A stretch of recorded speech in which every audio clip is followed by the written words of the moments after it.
Boa noite. 4 de dezembro de 2024, quarta-feira. Assista agora aos destaques desta edição. Supremo Tribunal Federal libera as emendas parlamentares. Plano diretor de Rio Branco é revisado. Documento é aprovado pelo Conselho de Urbanismo.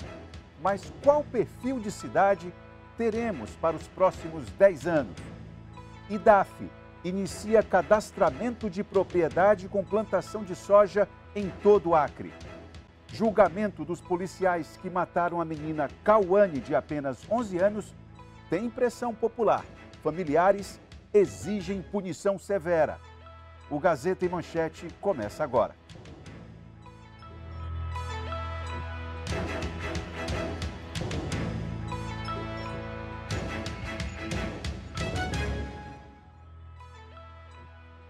STF, o Supremo Tribunal Federal, confirma a liberação de emendas parlamentares. Os ministros referendaram a decisão do ministro Flávio Dino em sessão virtual encerrada ontem.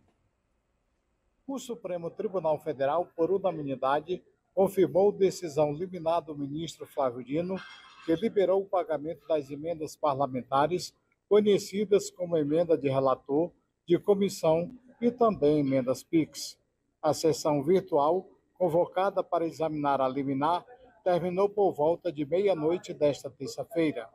A liberação, no entanto, está condicionada à obediência das regras constitucionais relativas à transparência, rastreabilidade e controle público da origem à destinação dos recursos. A decisão libera a execução de restos a pagar de 2020, 2021 e 2022, desde que o parlamentar e o beneficiário final estejam indicados no portal da transparência. O relator do orçamento, por exemplo, não pode substituir o autor da emenda. O senador Márcio Bittar ressaltou hoje a importância da liberação do pagamento das emendas parlamentares pelo Supremo Tribunal Federal para a vida econômica dos estados brasileiros. O Acre, proporcionalmente, é um dos maiores beneficiados. Mais ou menos R$500 bilhão estavam paralisados em função da decisão do ministro Flávio Dino. É por isso que logo depois das eleições eu me taquei aqui para Brasília para ajudar, dentro das minhas possibilidades, que nós encontrássemos a solução. Encontramos a solução, o projeto de lei foi aprovado no Senado e na Câmara e agora elas voltam a ter o fluxo normal. Até porque, eu já disse e vou repetir, no nosso estado, vou dar como exemplo a Prefeitura de Rio Branco, que toca obras importantíssimas, e o DERACRE, que toca obras no estado inteiro, ponte, viaduto, um monte de coisa. Não há uma denúncia de irregularidade, ao contrário, a fase em que as obras está acima do valor liberado. Então eu tenho tranquilidade com as emendas e o trabalho que está sendo executado pelo governo do estado, por exemplo, através do DERACRE, e pela Prefeitura de Rio Branco, através do Boca Longa. Ganha muito o nosso estado, é mais de R$500 bilhão em obras que estão em andamento. Isso ajuda todo mundo. A maioria dos prefeitos acreanos permaneceu em Brasília até esta quarta-feira por conta do prazo limite para a apresentação de emendas parlamentares ao orçamento da União de 2025. Os prefeitos aproveitaram o último dia de entrega das emendas parlamentares impositivas para apresentar aos deputados e senadores as prioridades administrativas para o novo mandato que começa ano que vem. Pois é, muito tem se falado nos últimos dias sobre essa liberação das emendas parlamentares, né? Mas pouco se sabe sobre quais projetos efetivamente serão contemplados com a liberação desses recursos. Em Rio Branco, por exemplo, quais são os projetos prioritários? Antes da Prefeitura receber o primeiro repasse do governo federal para a obra do viaduto em frente à ABB, o ministro Flávio Dino, do Supremo Tribunal Federal, suspendeu todas as emendas. Para liberar, exigia transparência no gasto do dinheiro, em especial as emendas PIX, onde não havia informação onde o recurso era aplicado. Com a suspensão, não foi apenas a obra do viaduto que ficou sem receber o recurso. Ao todo, a Prefeitura de Rio Branco deixou de receber R$43.200.000. No caso do viaduto, para não parar a obra, a Prefeitura começou a injetar recursos próprios. Em outras construções de ginásios, de quadra sintética, CRAS e a pavimentação de ruas, o jeito foi parar a construção. As obras, que envolvem as emendas PIX em especial de bancada, as que já haviam sido iniciado antes do bloqueio, a gente deu continuidade com recurso próprio, aguardando a liberação do ministro para que essas emendas pudessem ocorrer o desembolso conforme a evolução do cronograma que eles têm lá para desembolso. Nessa segunda-feira, dia 2 de dezembro, o ministro Flávio Dino resolveu liberar as emendas parlamentares. Para o Acre serão mais de 500 milhões de reais. Desse montante, a grande maioria fica para o governo do estado. Rio Branco tem 36 milhões de emenda do relator. As individuais chegam a 3 milhões e 600 mil reais. A de bancada, 963 mil reais. E as PIX, 2 milhões e meio de reais. Mas esse dinheiro não vai cair rápido no caixa. Os recursos devem ser repassados de forma gradual. Agora, o que a gente entende? Que o Ministério, através do ministro Flávio Dino, eles já fizeram um mapeamento dos estados e das obras que vão ser executadas e eles estão fazendo um cronograma de desembolso, que eu acredito que o município de Rio Branco ele vai ter prioridade, tendo em vista que as obras algumas já estavam em andamento e bem avançadas. Nas emendas PIX, também chamadas de transferência especial, foram as que mais criaram problemas, onde não havia a fonte do gasto. O valor é considerado pequeno para o Acre, 2 milhões e meio de reais. Desse valor, 800 mil foram do senador Alan Rick, 300 mil do deputado federal Coronel Ulisses, 1 milhão e 100 mil reais do deputado Eduardo Veloso e 300 mil reais do deputado Roberto Duarte. Assim como é preciso ter controle do rebanho nos pastos, o governo também precisa saber tudo o que é plantado no Acre. É preciso ter esse controle. Por isso, é preciso manter atualizado o cadastro das plantações. Hoje foi detalhado como será esse cadastro para os plantadores de soja. O cultivo da soja no Acre permanece em ascensão, atingindo uma produtividade média de 3,8 kg por hectare. Com isso, entre 2022 e 2023, a produção dobrou, saindo de 22.600 toneladas para 45.700, chegando inclusive a assumir o primeiro lugar em valores exportados pelo estado. A cultura da soja na produção total de grãos é significativa. Em 1998, a soja representava 0,7% do total.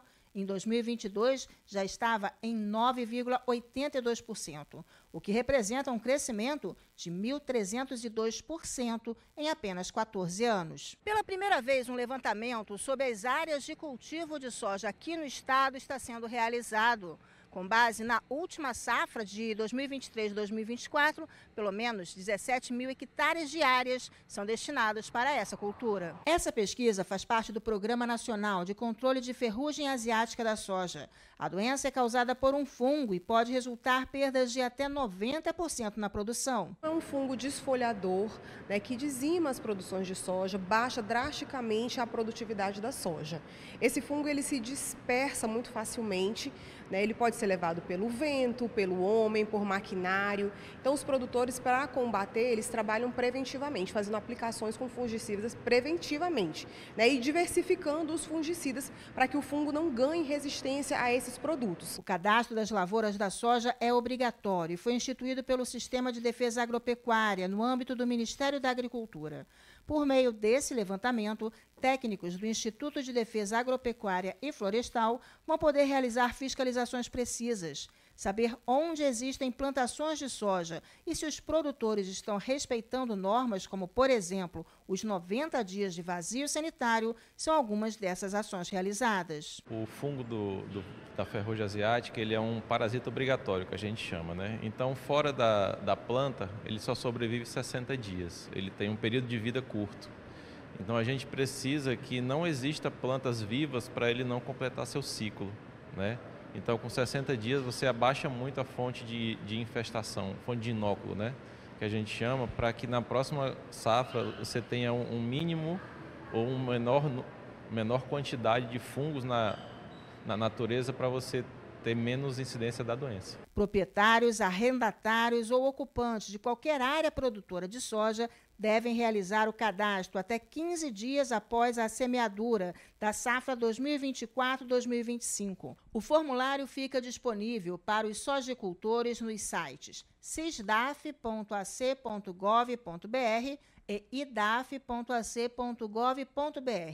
No cadastro devem constar as informações da área plantada, do tipo de cultivo utilizado, a data do plantio, a data da estimativa de produção e a identificação do responsável técnico.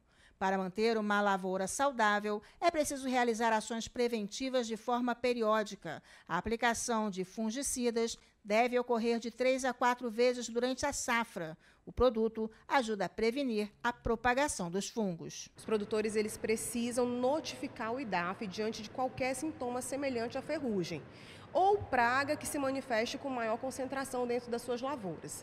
O IDAF trabalha com esse sistema de notificação, nós temos ouvidoria, nós temos o site, Instagram do IDAF, contato direto com o produtor nas nossas visitas de fiscalização e monitoramento. Então, os produtores, mediante de ver qualquer sintoma semelhante à ferrugem, é necessário que seja feita essa notificação, para que a gente faça a verificação não só nessa propriedade notificada, mas também no entorno, e possa lançar, em caso de emergência, uma notificação a todo o estado, notificando os produtores que precisam fazer as pulverizações para o combate dessa doença tão perigosa para a soja. E logo após o intervalo, o governo do Acre e movimentos sociais debatem sobre a aplicação da política de direitos humanos. Os detalhes em instantes.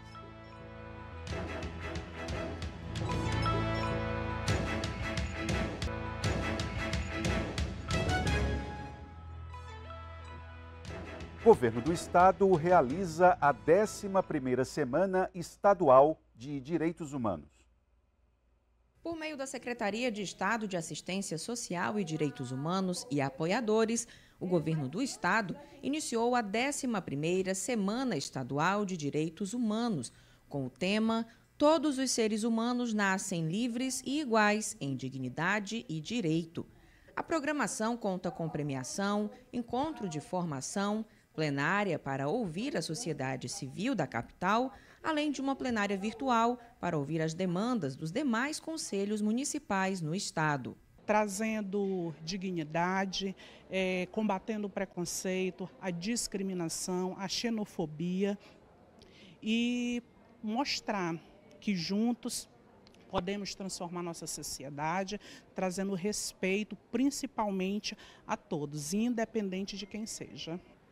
Em 10 de dezembro, a Declaração Universal de Direitos Humanos completa 76 anos. Hoje, em todo o estado, existem apenas 8 conselhos vinculados à Secretaria de Estado de Direitos Humanos. Um número que revela a necessidade de uma maior participação da população na busca desses direitos. Os conselhos são essas instâncias onde a população pode participar por meio das suas organizações, para que o Estado e a sociedade junto, na mesma mesa, decidam o que é melhor, no sentido das políticas de saúde, de educação, de assistência social, de direitos humanos.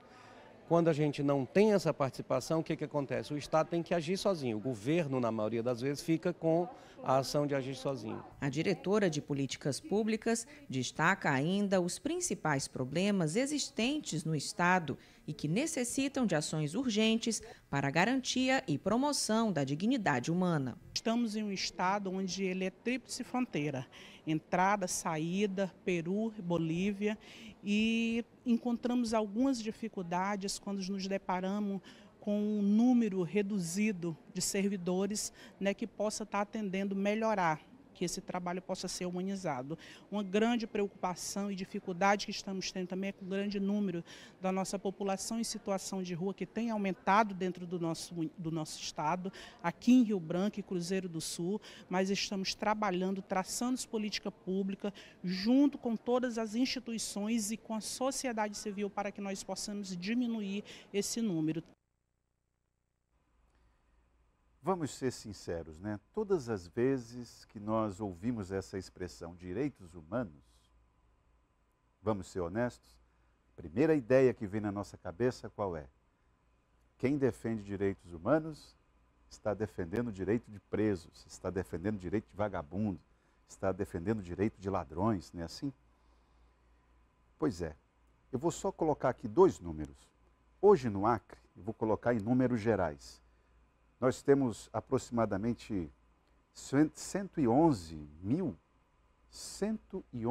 carteiras assinadas, trabalhadores formais, e nós temos 143, 145 mil famílias cadastradas no Bolsa Família. Nós temos aí, portanto, um problema, porque essa equação, a balança desequilibrada dessa forma, gera automaticamente uma série de desrespeitos aos direitos humanos. Como diríamos antigamente, é batata. É batata.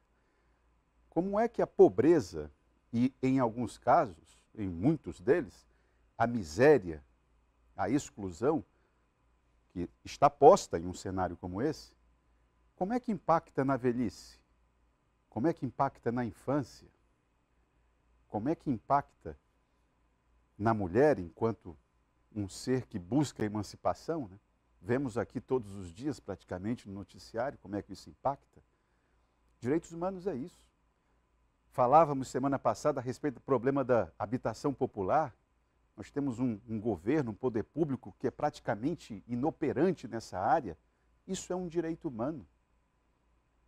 Tudo isso está posto. E tudo isso a gente não discute. Mas vamos teimando, né? O plano diretor é um documento importante que estabelece regras de crescimento e desenvolvimento urbano. Ele também aponta os rumos e as formas como a cidade pode crescer. Pois é, o plano diretor de Rio Branco foi revisto. Você participou dessa revisão? Pois é, né? Alguém decidiu por você. Vamos ver algumas mudanças. A região do Calafate é uma das mais prósperas de Rio Branco. Entrou no rol das regiões consolidadas. Isso porque virou referência de desenvolvimento, por causa da construção de prédios, condomínios fechados e instalação de grandes empresas. Na outra ponta está o Distrito Industrial 1. Economicamente, se tornou inviável para investimentos e agora está mudando o perfil com tanta construção de casas. Para a região, a prefeitura está mais próxima de virar um local para habitação e precisa passar por uma requalificação. E essas mudanças na cidade estão inseridas no novo plano diretor, aprovado pelo Conselho de Urbanismo nessa semana. Algumas mudanças vão facilitar para que imóveis possam ser regularizados. Veja esse caso. 2 postos de abastecimento estão a menos de 40 metros um do outro. Pelo plano diretor atual, eles deveriam ficar a 1.200 metros de distância. No novo plano, esse distanciamento caiu para 100 metros. Pelo plano diretor atual, a maioria das igrejas de Rio Branco está funcionando de forma irregular. Elas só podem funcionar em ruas principais ou avenidas. Pelo novo plano, elas agora vão poder se regularizar, porque vão poder funcionar em qualquer rua do bairro. Agora serão 3 níveis de igrejas. As menores podem funcionar em qualquer lugar. O plano diretor vai mexer no zoneamento da cidade, que indica onde se pode construir, proteger o meio ambiente, quais as áreas para o comércio, onde ficam melhor as moradias. Nas rodovias federais e estaduais que atravessam a parte urbana, a pessoa vai poder construir a 5 metros da pista. Antes eram 15 metros. Reduziu o número de vagas de estacionamento que serão cobrados nas construções de shoppings, lojas, supermercados, igrejas e condomínios. No centro da cidade, quem for construir não terá mais a obrigação de fazer o estacionamento. Nós não estamos, assim, fazendo um novo plano. Estamos fazendo algumas alterações no plano diretor, justamente tirando aquelas amarras no qual impedia que a cidade pudesse decolar, né? Tipo no zoneamento, definindo os locais de indústria, locais de comércio, que não estava devidamente definido. Outra medida que o plano prevê é o incentivo para a verticalização da cidade. Os prédios agora podem ter 40 andares. Antes, o permitido eram 16 pavimentos. O último plano diretor de Rio Branco foi em 2016. Com o crescimento de alguns locais, o plano precisava passar por alguns ajustes. Agora ele será enviado para a Câmara de Vereadores. Quando aprovado, volta para o prefeito sancionar a lei. E ainda nesta edição, como foi o primeiro dia de julgamento dos policiais que mataram a menina Cauane, de apenas 11 anos, em uma operação policial no bairro Preventório. Voltamos já.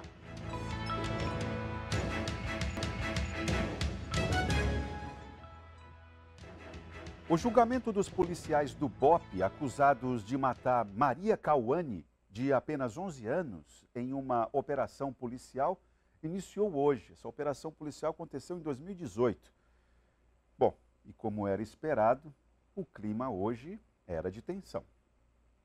Proibidos de entrar com cartazes na parte interna da Cidade da Justiça, a família da pequena Cauane fez o protesto pedindo justiça no estacionamento externo. Começou hoje o julgamento dos policiais envolvidos na morte da criança de 11 anos de idade. O crime aconteceu em 14 de maio de 2018. Cauane levou um tiro de carabina quando brincava com outras crianças na varanda do vizinho. O tiro saiu da arma do cabo Alain Melo Martins, que participava de uma operação da Polícia Militar no bairro Preventório. Eu não estou conseguindo nem falar, eu estou sentindo, está doendo, eu estou dilacerado, meu coração está doendo demais. Então era como se fosse naquele mesmo dia que aconteceu, hoje está passando todo aquele filme pela minha cabeça, um filme de terror que a gente passou lá, né? Então é muito doído para uma mãe passar por isso, tanto que a minha filha não merecia, né? Ela era só uma criança. Além de Cauane, outras 2 pessoas foram mortas pelos PMs. Cleiton Silva Borges, que passava em um dos corredores do bairro, e Edmilson Fernandes, que era a pessoa que os policiais procuravam. De acordo com a denúncia do Ministério Público, ele foi executado, retirado de sua casa e morto com vários tiros. Outras 2 pessoas ficaram feridas, uma delas perdeu parte da perna. Pela morte de Cauane, Cleiton Borges e outras 2 tentativas de homicídio vão responder os militares, o sargento Antônio de Jesus Batista e o cabo Alain Melo Martins. Pela morte de Edmilson Fernandes, que segundo o Ministério Público foi executado, serão julgados o tenente Josemar Barbosa de Farias, o sargento Vladimir Soares da Costa e o cabo Raimundo de Souza Costa. O pai da menina morta reclamou que os réus que estão soltos desrespeitaram a família quando passaram por eles no fórum. E o que me impressionou também bastante foi eles, né? Passar pela família lutada pela morte da nossa filha e debochar. Eles são frios, a gente vê pelo rosto dele que eles são frios. E se não tem uma pena boa para eles, eles vão continuar fazendo mais família sofrer, que nem nós vemos sofrendo há 6 anos por causa da atitude irregular deles. A defesa dos policiais ainda tentou adiar o julgamento, usando como justificativa o fato de que 4 testemunhas, que são militares, estarem de férias, doentes ou fora do estado. O juiz Robson Aleixo não acatou. Existe uma previsão de que o julgamento deve durar até sexta-feira. Nesse processo foram arroladas 44 testemunhas, 24 só de defesa, a maioria oficiais da PM.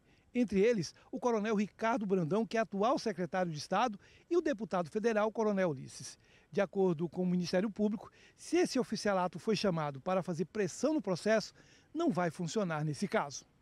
A presença de coronéis, a presença do alto escalão da PM, o Ministério Público entende que isso não vai influenciar o julgamento. São pessoas muito corretas que vão vir falar, mas são pessoas que não estavam lá no momento. Isso é importante pontuar. Essas pessoas, a maior parte delas não estava no momento, então não podem falar sobre o caso. Vão falar sobre a conduta das pessoas. Durante esses 6 anos de espera pelo julgamento, a família de Cauane e das outras vítimas nunca receberam auxílio do Estado. Os pais de Cauane tiveram que abandonar a casa e Marlene passou todo esse período em depressão. Nós passamos dificuldade também, né, por conta disso. E nenhuma pessoa do Estado nos procurou para dar nenhuma ajuda de custo, nem de psicólogo, nem nada. Então é como se nós fosse nada desse mundo, né? Agora a menina estava comendo na varanda de casa, leva um tiro, a família ainda é vítima de deboche. Vamos dormir com um barulho desse, né? Vamos teimando. Em 17 de novembro desse ano, uma mulher identificada como Joyce Souza perdeu a vida após a ingestão de vários medicamentos. Mas o que levou ela a fazer isso foram sérios problemas que ela enfrentava em um relacionamento abusivo, o que está sendo classificado como estelionato amoroso. Joicilene Souza de Araújo, de 41 anos, a Joyce, como era conhecida, morreu no dia 17 de novembro, cerca de uma semana após ter sido internada por ingerir dezenas de medicamentos controlados. A família acusa o namorado de Joyce, Tiago Augusto Sampaio Borges, de 42 anos, que reside no interior de Minas Gerais, com quem a gerente de hotel tinha uma relação quase 100% virtual, de ter sido o responsável pela morte direta de Joyce. Além de estelionato amoroso, a irmã da vítima, Jaqueline Souza, com quem conversamos na tarde desta terça-feira, espera que Tiago também responda por feminicídio psicológico. Esse é o nosso desejo, que isso seja identificado como um feminicídio psicológico. Você sabe que não existe nenhum tipo de crime dessa natureza? Não existe. Na literatura não existe, mas as jurisprudências, elas existem, né? Precisam ser estudadas, precisam ser analisadas, ser analisado todo esse material que eu tenho aqui. A polícia está fazendo o trabalho dela, vai continuar fazendo e espero que o material seja analisado da forma que a gente tem exaustivamente olhado, comparando imagens de câmeras, mensagens do celular, contas de telefones, pessoas, da mesma forma que eles estão fazendo, espero que exaustivamente, conforme a gente está fazendo. Ela estava com o celular, com as embalagens, junto com ela foi encontrada com as embalagens, com o celular, nesse local onde aconteceu, que eu digo que é o local do crime. Então, existia a vítima, o local do crime. A arma era ele falando ao celular com ela, destilando toda a raiva dele. Com mais de 5.000 páginas impressas com as conversas entre Joyce e Tiago, além de comprovantes de centenas de transferências bancárias que variam de R$10 a 23.000, Jaqueline nos mostra que a irmã estava sofrendo diariamente uma verdadeira extorsão e tortura psicológica. Até um carro Joyce teria comprado para Tiago. Palavras que a minha irmã, com 41 anos, nunca ouviu. Demoníaca, satânica, louca. Essas eram as palavras mínimas que ele fazia, né, que ele falava com ela e tratava. Né? E logo em seguida havia uma espécie de uma mudança de humor, como se fosse um pedido de perdão, e já havia um pedido de um Pix. Ei, desenrola 10 para mim.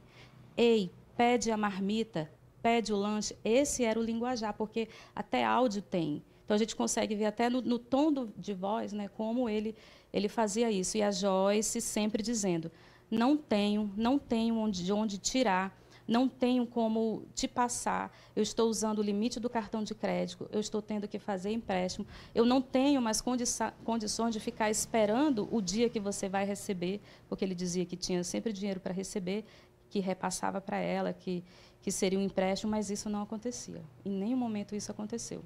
Joyce deixou um filho de 24 anos e uma filha de 19. A família alega também que Tiago, em uma das 2 vezes que esteve pessoalmente com a namorada aqui em Rio Branco, chegou a importunar sexualmente a filha de Joyce. Isso aconteceu no dia 4 de outubro, ele veio para cá, salvo engano, ou foi 25 ou 26 de setembro, ele ficou desse período até o dia 7 de outubro.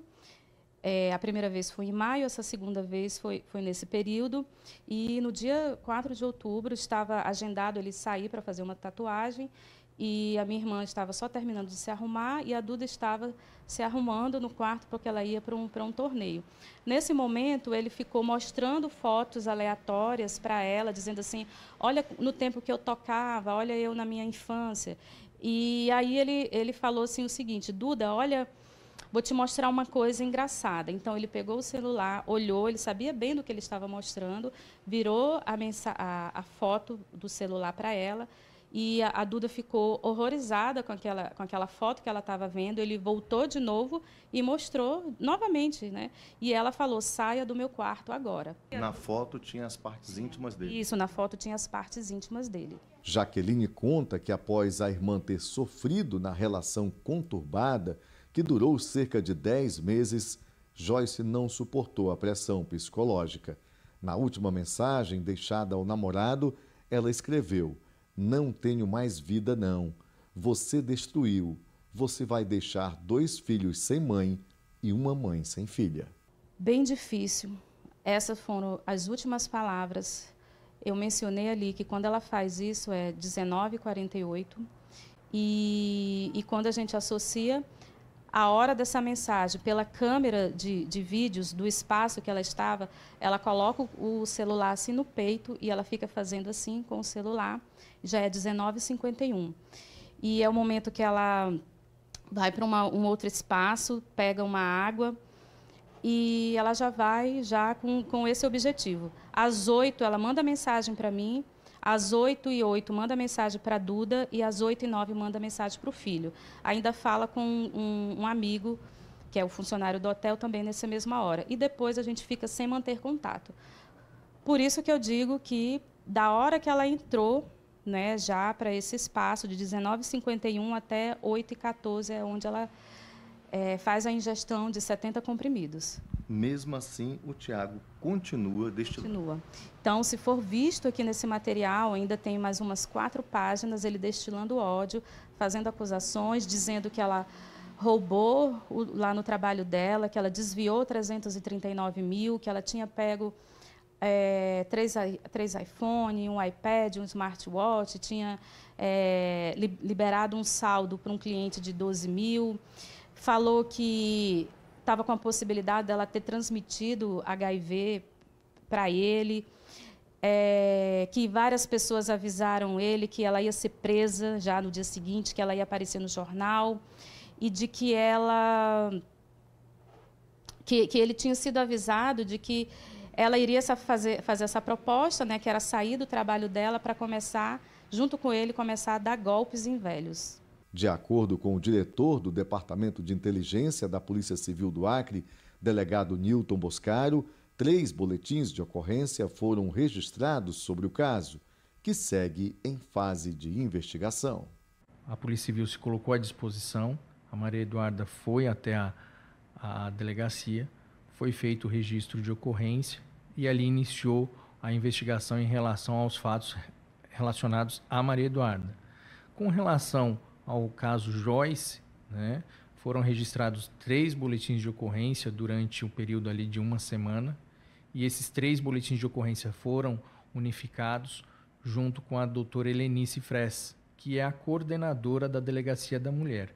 E as investigações estão em andamento e é ela que está presidindo. Que história, hein? Vamos lá, veja a seguir. Comando Geral da PM anuncia a execução da Operação Papai Noel em todo o Acre. Nós voltamos já.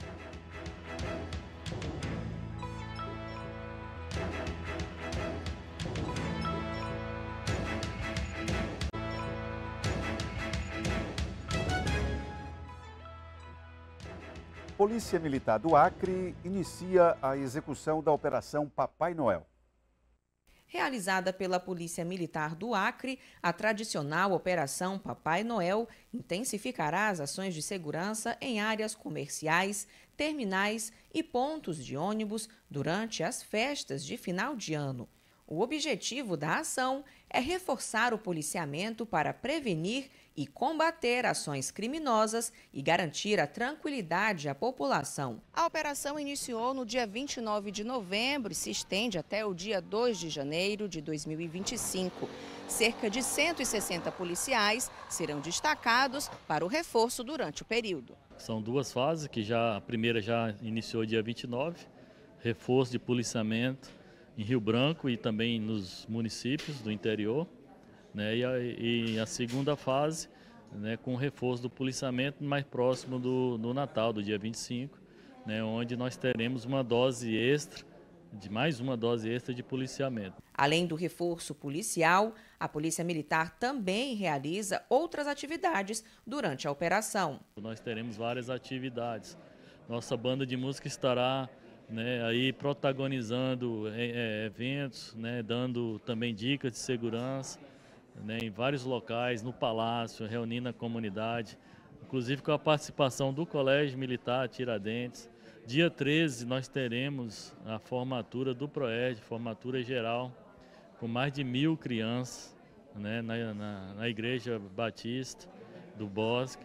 Então, assim, são muitas atividades para poder trazer aí à população mais segurança, para dar mais tranquilidade, para que todos os acreanos tenham um Natal feliz, um fim de ano tranquilo. O comandante alerta os cuidados que devem ser redobrados durante o final de ano.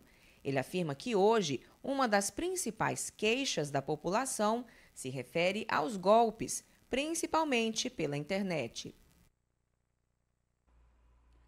A Polícia Militar prendeu 2 mulheres em flagrante com drogas durante um patrulhamento na Avenida Getúlio Vargas, em Cruzeiro do Sul.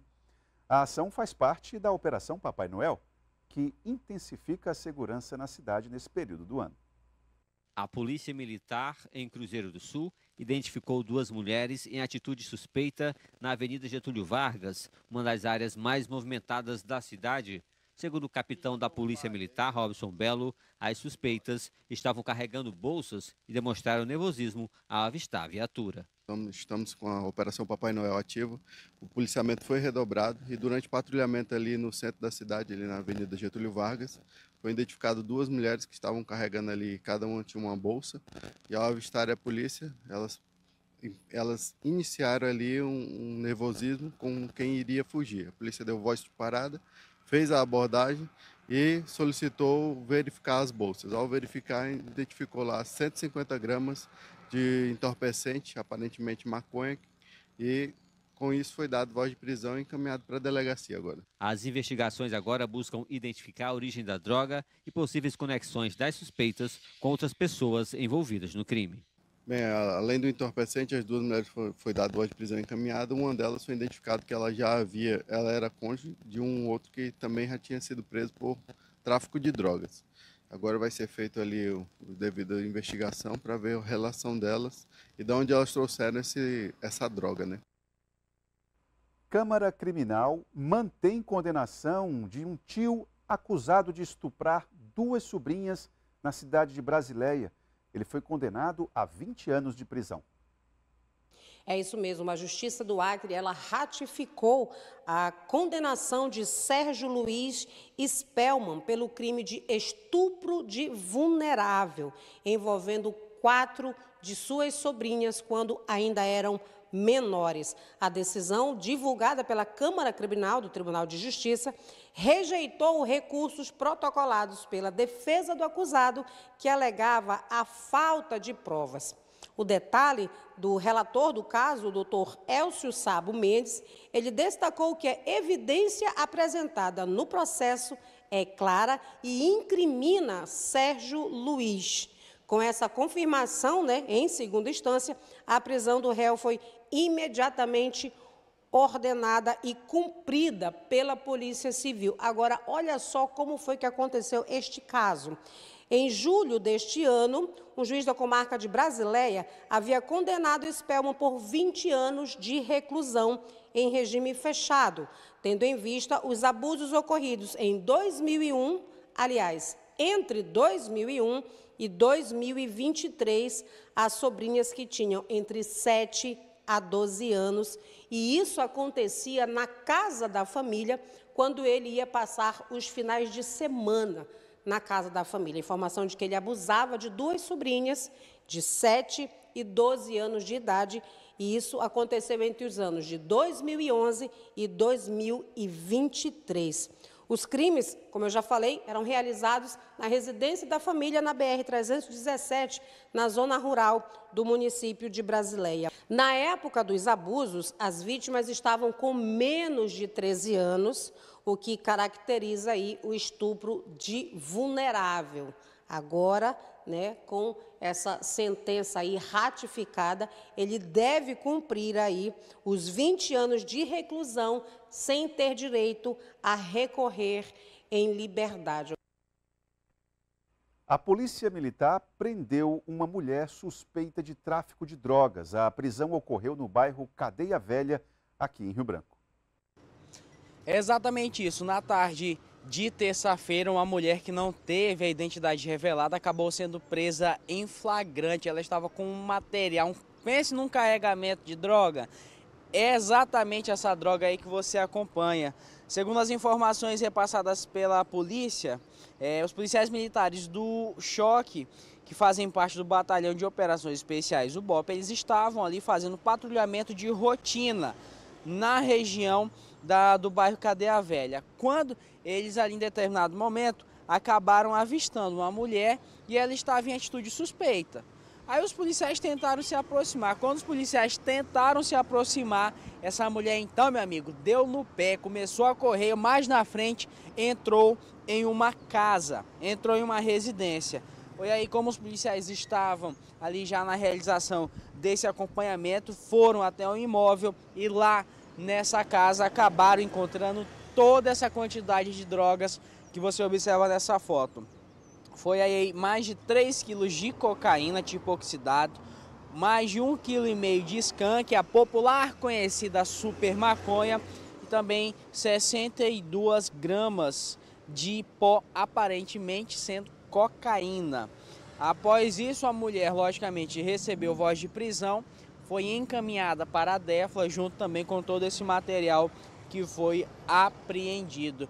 A polícia ainda informou que o local é utilizado ali como um centro de distribuição de droga. No popular, a boca de fumo. Então todo esse material estava ali para ser comercializado, para ser vendido. Mas um vacilo, um detalhe fez com que a polícia ali ficasse de orelha em pé e acabaram prendendo essa mulher e apreendendo material. Esse tanto de drogas aí significa um prejuízo grande ao crime, principalmente quando a gente se refere à cocaína e ao skunk. E ainda nesta edição, IPVA 2025. Veja o calendário de pagamento logo após o intervalo.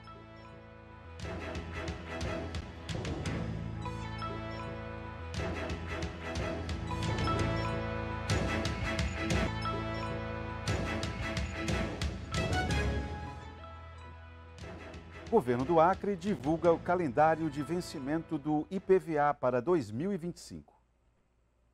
O governo do Acre, por meio da Secretaria de Estado da Fazenda, divulgou na última terça-feira o calendário para o pagamento do imposto sobre a propriedade de veículos automotores referente ao exercício de 2025. Segundo a portaria, os proprietários de veículos poderão fazer o pagamento em cota única ou parcelado em até 3 vezes, respeitando os prazos de acordo com o final da placa do veículo. O pagamento pode ser à vista, e esse pagamento à vista é o IPVA do período todo, do exercício de 2025 todo, com desconto de 10%. Então, para o pagamento à vista, você tem um desconto de 10%. Quem não puder pagar à vista ou quiser pagar parcelado, pode pagar o IPVA em parcelas. No pagamento em parcelas, não tem o desconto de 10%. Para quem optar pelo pagamento da cota única ou que tem placa terminada em 1 ou 2, a primeira parcela deverá ser efetuada até o dia 31 de janeiro de 2025. Já os prazos para o pagamento das parcelas subsequentes variam conforme o número final da placa do veículo, período que se estende até outubro. Tirar o carnezinho para pagamento, o boleto de pagamento, pode ser tirado no site do Detran, que é a melhor opção. A pessoa entra lá com a placa do veículo e outros dados, você consegue tirar o IPVA do período. Ou também no posto fiscal do IPVA, que funciona dentro do Detran. O imposto e a taxa de licenciamento devem ser pagos anualmente para que o automóvel continue circulando de forma regular. A gente tem uma série de situações que tem isenção, por exemplo, para pessoas com deficiência, para pessoas que são taxistas e mototaxistas, para motos até 170 cilindradas. E quando se paga o IPVA, você está contribuindo não só com a receita do Estado, para que o Estado possa desempenhar suas funções, né, segurança, saúde, educação, como também para os municípios. Porque 50% do IPVA ele é repassado para o município onde está licenciado o veículo. E 15% é para o Fundeb. Vamos falar sobre educação. Estudantes da Zona Rural de Cruzeiro do Sul apresentam projetos inovadores no programa Jovens que Fazem Diferente. Os projetos apresentados têm como objetivo transformar ideias em oportunidades para, quem sabe, lançar novos produtos no mercado. A apresentação aconteceu no auditório da representação da Secretaria de Estado de Educação em Cruzeiro do Sul. A atividade faz parte do programa Jovens que Fazem Diferente, promovido pela Federacre em parceria com a Secretaria de Educação. A iniciativa, que começou em julho deste ano, envolveu 250 jovens de diversos municípios do Acre, incluindo Cruzeiro do Sul. Clóvis Consul, idealizador do programa, falou sobre a iniciativa. O principal objetivo é despertar para o mercado de trabalho do jovem e também despertar ele para o empreendedorismo. Fazer com que ele comece a pensar em ser empresário, né? Nosso grande desafio, quanto Federacre, é nós fomentarmos a geração de emprego, renda e gerar, obviamente, impostos aí para o governo municipal e estadual também, né? Fazer suas obras. Foram apresentados 32 projetos nesta etapa, sendo 14 de Cruzeiro do Sul, entre eles o Jardim Escola, idealizado por João Pedro Silva Fernandes e colegas da Escola Manuel Braz de Melo, na comunidade de Acre, que chamou a atenção. Segundo o estudante João Pedro, o projeto propõe o cultivo de alimentos saudáveis, como verduras e legumes, sem agrotóxicos, para melhorar a nutrição da escola e da comunidade. As ideias foram... o nome do nosso projeto é Jardim Escola, né? E nós estamos buscando melhorar a nutrição dos alunos dentro da escola. Não só da escola, mas também de toda a comunidade em si, né? Ele envolve o cultivo de verduras, né? Tomate, cebola e etc. Buscando promover uma nutrição melhor para os alunos da escola e da comunidade. Os melhores projetos de cada município serão premiados com R$ 2.500 e seguirão para a etapa estadual, que acontecerá em Rio Branco durante um congresso com mais de 150 empresários. Inicialmente, ele contemplou alguns municípios, não todos, já que é um projeto piloto. E um dos incentivos é justamente trabalhar com alunos de terceiro ano do ensino médio, para que esses alunos passem por preparativos, que esses alunos possam estar adquirindo conhecimentos, né, voltados ao empreendedorismo, ao protagonismo juvenil. Sendo que dentro das etapas do projeto, uma das fases é a elaboração de projetos. Após essa fase aqui, que é a apresentação entre as escolas, vai ter uma fase também estadual, onde Cruzeiro do Sul, a escola contemplada aqui, vai concorrer com outras escolas do estado. Para os estudantes, o momento foi de muito aprendizado e crescimento pessoal. Para os alunos, mais do que o prêmio, o conhecimento adquirido foi o melhor presente. Para a gente participar, a gente viu essa oportunidade e a gente disse, então vamos lá. Porque todos nós temos capacidade, então a gente estava com as ideias ali na cabeça, pegamos o papel, coloquemos lá e elaboremos tudo. Porque é certo que os jovens eles precisam ser escutados, porque sim, tem bastante ideias boas para a comunidade, para a cidade. Então, ter essa experiência de criar um projeto, apresentar um projeto, já é gratificante, né? Então, acho que foi bastante importante para assim, ter uma importância maior para a nossa escola, a nossa comunidade e todos os participantes em geral. E assim nós encerramos esta edição. Obrigado pela sua audiência, uma boa noite e até amanhã.